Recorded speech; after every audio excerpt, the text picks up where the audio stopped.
Delhi Daredevils playing the Kolkata Knight Riders. Let's take a look at Delhi Daredevils. Their lineup, there's one big change obviously. Gautam Gambhir is not going to be the captain. This was the last game's lineup.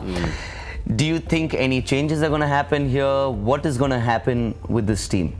Not really. I think maybe Gautam will make way for someone else in terms of batting lineup. They might start with Prithvi Shaw. And so you're saying he might not play tomorrow? Yeah, I think that was one of the main reasons. I think he's decided to step down from captaincy, because if he was playing, then he would have continued to be captain for sure. I think, you know, so that's something. But all in all, one thing for sure, DD certainly will be going with a completely refreshed mindset and a new thought process, new kind of plans and new kind of energy. So they will want to make some changes just to kind of, you know, reshuffle the whole thing and their team. Who's coming in? Who's coming in? Who's going to replace Gautam? Discussing all who's coming in on the Cricket Buzz app. I think everything on the Cricket Buzz app. Let's go back there.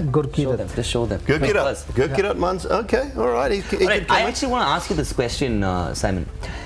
Such a big change, and you've both of you have played cricket at different levels. When you have such a big change midway through a tournament, how does a team really cope with this? One of two ways, I think, isn't it? It's one of two ways. It gets better.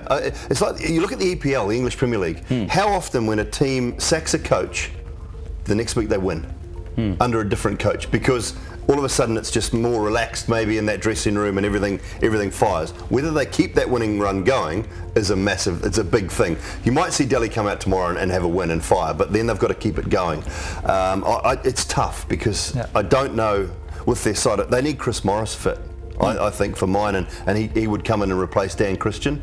And if Gautam doesn't play, then they obviously need some power at the top as well. So it just, look, it goes one of two ways. I don't see them, after making 5 changes the other day and failing. I'm not sure. I did like the look of Zaheer Khan. I think we were both impressed with him. Liam Plunkett made a big difference, but it's their batting. It's their batting that is the worry. So if Chris Morris can come in and replace Daniel Christian perhaps, and whatever they decide to do at the top of the order, maybe if Gautam doesn't play, get Glenn Maxwell up, get Shreyas Iyer into 3, Rishabh Pant to 4, and find a local Indian middle order player. And maybe that power comes from Gurkirat Mansingh, someone like that.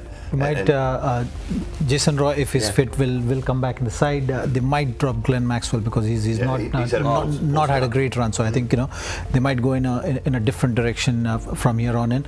But all in all, they don't have that much of cushion. You know, they have 8 games left now. They got to win 7 to give themselves a sure shot chance, because their net run rate is also not that great. So, you know, they have to win 8 matches, and that really puts a lot of pressure, because you can just afford to lose 1 game out of your 8 matches. So there is a lot of pressure. Let's take a look at the KKR playing 11. This was the last lineup. Let's see if our experts think there are going to be some changes here.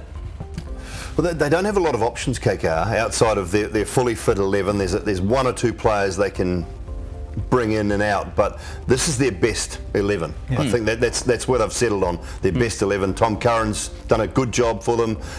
Shubman Gill has come into the side. Shivam Mavi has come in as well. Nagakoti injured, so they've had a couple of injury worries. Andre Russell in the last game was injured, so whether he's fit is a massive thing for the Kolkata Knight Riders. If he's not fit, their season goes downhill a little bit, I think. Yeah, I think so. If he is fit, then they've got a very strong looking 11 there. 6 days of a break for them as well. I don't know if some of them went to Thailand or Dubai, but do you think they'd be feeling relaxed? And how do they get into a game after a break like this? They'll be up for it, I think. You know, these kind of breaks do help, and certainly for someone like Russell, I think, you know, if a niggle is manageable, you know, those 5 days, 6 days, he would have been just with the physio, spending enough time, making sure doing enough rehab exercises, pre-ab exercises, and then KKR will be making sure that, you know, come what may, Russell is taking the field. I think if he's not available to bowl, they would still want him to take the field and just bat. So he might just play as a batsman, because he's an important cog of that lineup. I think, you know, KKR, for them to have success in the tournament which they've had, I think Russell had played an important role. So they would want Russell fit for the rest of the tournament.